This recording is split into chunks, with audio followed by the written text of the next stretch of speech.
Hello.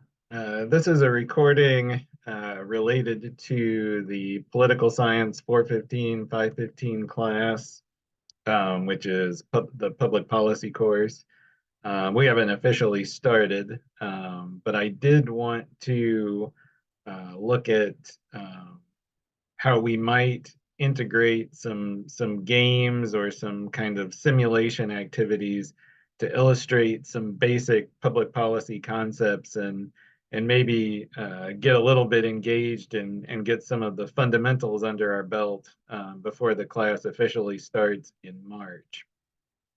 So the game that's on my screen now is a game called The Political Process, which is a game that I just recently purchased, or I should say the department just recently purchased. Um, this game is basically, at least this mode of the game, is you're kind of taking on the role of the president um, and trying to make political choices in terms of legislation to propose and in terms of relationships to build and fundraising and things like that in order to maximize your political success.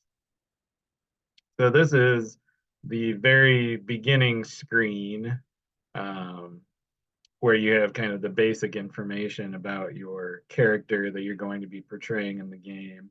So I'm just going to randomize so that I don't, bias, things in terms of ideology or anything like that. Um, so I'm just going to go to randomize, and then I'll go ahead and randomize the name. So Valerie Bibbs, so I guess President Bibbs is going to be the character. Female, age 37, so pretty young actually by presidential standards, considering the Constitution says you have to be 35 or older. Um, and she is of white European ancestry, and she is a Republican. So those are the general characteristics. Then you can go into the appearance and randomize the appearance. Um, so I'll just, like I said, I'm going to randomize things just, so as not to bias uh, the character kind of to start off with. So in terms of policy, again, I'm going to randomize. Uh, I don't know actually how well the game sort of sticks to ideology based on party. So the character is Republican, but I don't know if because the character is Republican, the game is going to sort of stick to Republican oriented policies. So we'll kind of see how that works. Um, so I'm going to go ahead and click randomize for the policy. Um, and here we can kind of examine the randomized policy choices and to what extent they kind of fit with uh, the Republican Party versus the Democratic Party. So as most of you, if not all of you know, the Republican Party tends to favor more conservative kinds of policies, whereas the Democratic Party tends to favor more liberal kinds of policies. So the first one is economic policy. That's the first category. So it asks, do you support raising the minimum wage? Yes or no? And the game responds no to that, which seems in line with the Republican position. Generally, Republican politicians are not in favor of raising the minimum wage because they argue that it is harmful to job creation, particularly with small businesses. If small businesses have to pay higher wages, it's going to make it harder for them to hire more people and expand. Um, The next question is, do you believe that government aid to the poor does more good or more harm in terms of helping the poor raise themselves out of poverty? The game actually says uh, more good, um, which is, not completely outside of the realm of possibility for Republicans, but a lot of Republicans do argue that welfare policy can be harmful to the poor because the argument is that it creates a culture of dependency, and as a result, people uh, are not motivated to sort of improve themselves, to engage in job training or get new skills, or even to just go out and pursue jobs. Do you support or oppose universal basic income? A program that provides a fixed amount of income to every citizen every month. And it says that President Bibb would support that. Again, that would be in sort of the fringes of the Republican Party. The idea that everyone should automatically get a fixed amount of income every month, regardless of their employment status and things like that. That's more of a Democratic or a liberal position, because the argument is, if people had a certain, base level of income that they can always depend on, not only would that provide a good safety net to avoid people falling into really dire levels of poverty, but it would also, give people more flexibility to uh, sort of pursue innovative ideas in terms of, starting new businesses or pursuing different types of careers that people might tend to not engage in because, they have a job and they have to keep that job to support their family. Whereas, if they had a universal basic income, the argument is they could afford to quit the job that they don't really want and pursue things that would not only be more satisfying, but also be potentially more lucrative in the future. Do you want to increase, decrease, or maintain current tax rates for low income individuals? It says maintain, which seems okay from a Republican position. Do you want to increase, decrease, or maintain current taxes for middle income individuals? Maintain again. And then do you want to increase, decrease, or maintain current tax rates for upper income individuals? And it says decrease, which, at least from my perspective, would be in keeping with a Republican politician, because the Republican position in terms of tax rates, especially for wealthier individuals, is that if you decrease taxes on the wealthy, it gives them more economic freedom to, invest, if they're business owners, to invest in their business, or to invest more in the stock market. But the idea is, if you cut taxes on the wealthy, that money will then get reinvested into the economy. And when that money goes into the economy, it ends up producing jobs, and it ends up producing economic benefit, which then translates to those at the middle and lower income spectrum. This is obviously not an idea that liberal politicians or Democratic politicians tend to support. The idea of trickle down economics has been sort of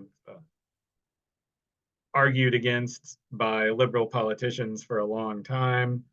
But nevertheless, there's still a significant argument that taxes on those at the higher end of the income spectrum should be cut. And there's also just, an argument that,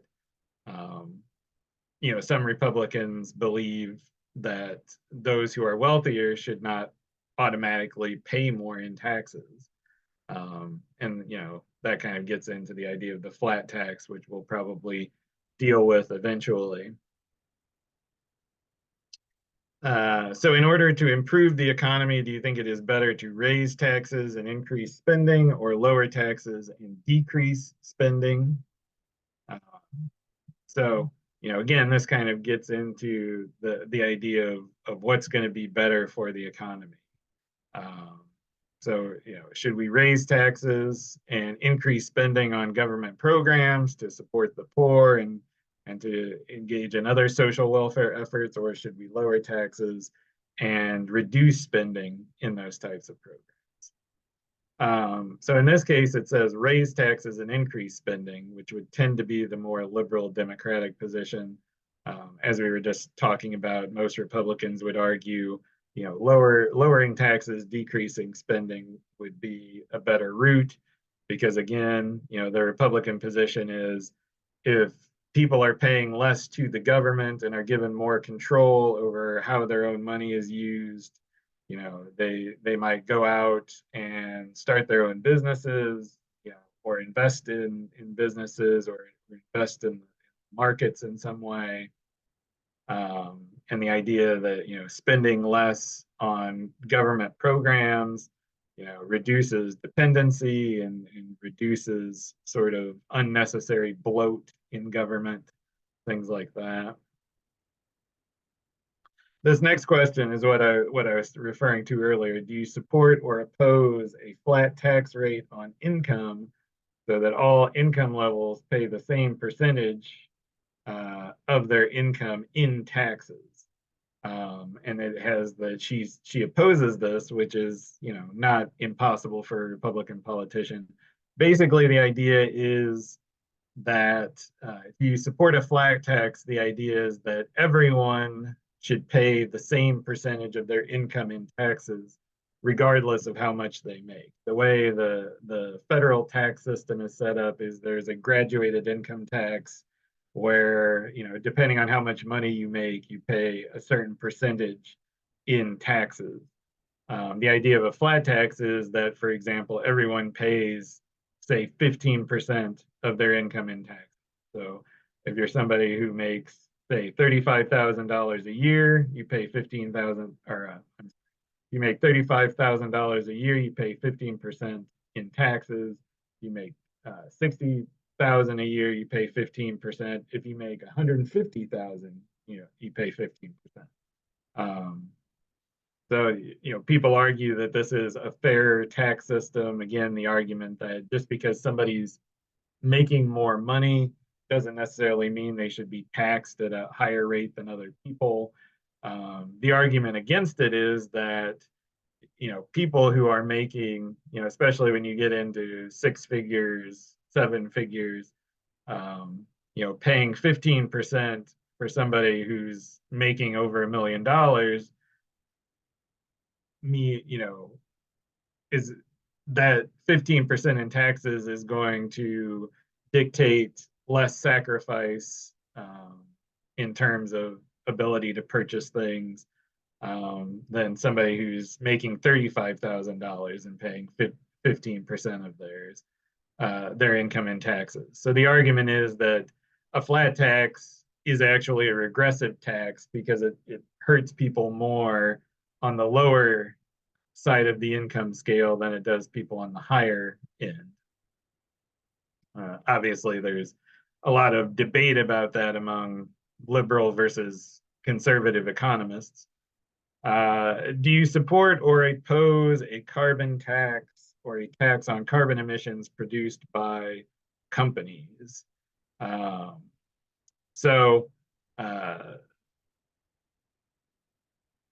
the idea of a carbon tax is, that companies who emit, who burn fossil fuels that emit toxins into the air and contribute to the issue of climate change, that companies that engage in that kind of behavior should be taxed. So if depending on how much you're emitting into the atmosphere, you pay a certain amount.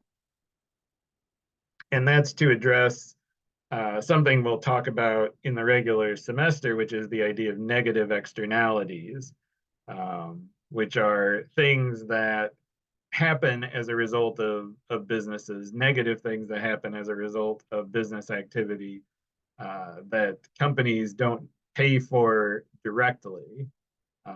So a lot of activity that companies engage in that affects the larger environment do not factor directly into their costs of doing business. So the idea of a carbon tax is to actually charge businesses for that negative externality, to force them to pay for that behavior, with the idea that companies will be incentivized to reduce their carbon emissions if they have that kind of incentive. And Valerie, according to this, opposes this idea,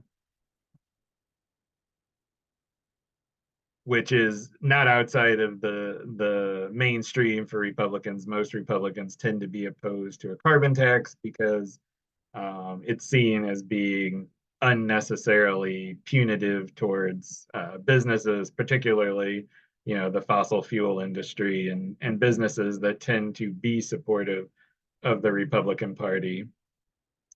Do you support or oppose a wealth tax, an increased tax rate for the wealthiest individuals? Opposing that would make sense for a Republican politician. This is something that's much more favored by liberal, democratic types of politicians. The idea that, particularly people who are making extremely, high amounts of money, think of the Jeff Bezoses of the world, the idea that they should be paying a significantly higher tax rate than they already are.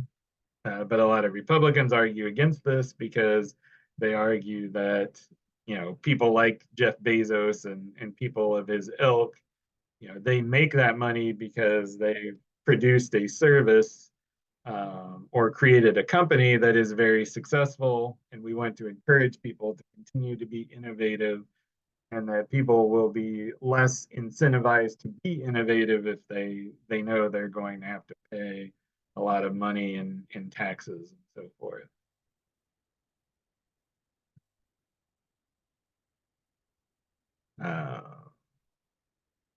So I think we'll kind of pause there. So one thing that I would ask your opinion on, as we just went through these various economic policies, is and you can argue this from a personal perspective, or you can argue it kind of from the perspective of Valerie Bibb is she's president, she's a Republican president.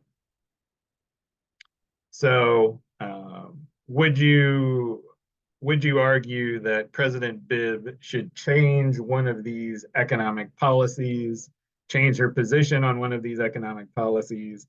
And if so, why would you argue that she should do it?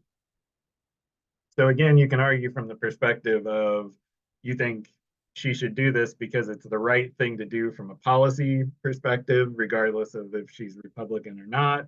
Or you could argue that as a Republican, this should be her position, because, a Republican would not, for example, favor universal basic income. And if you're arguing that she should change her position because she's a Republican, you could maybe suggest an alternative. Rather than supporting universal basic income, maybe she could do this instead. And if you're asking her to change her position not because of her party, but because it's the right thing to do, you can make some kind of an argument for that. So I'm going to be posting this on YouTube, and I'm obviously going to be making all the students enrolled in the course aware of it so that they can choose to watch it or not. But you can post in the comment sections, or I'll also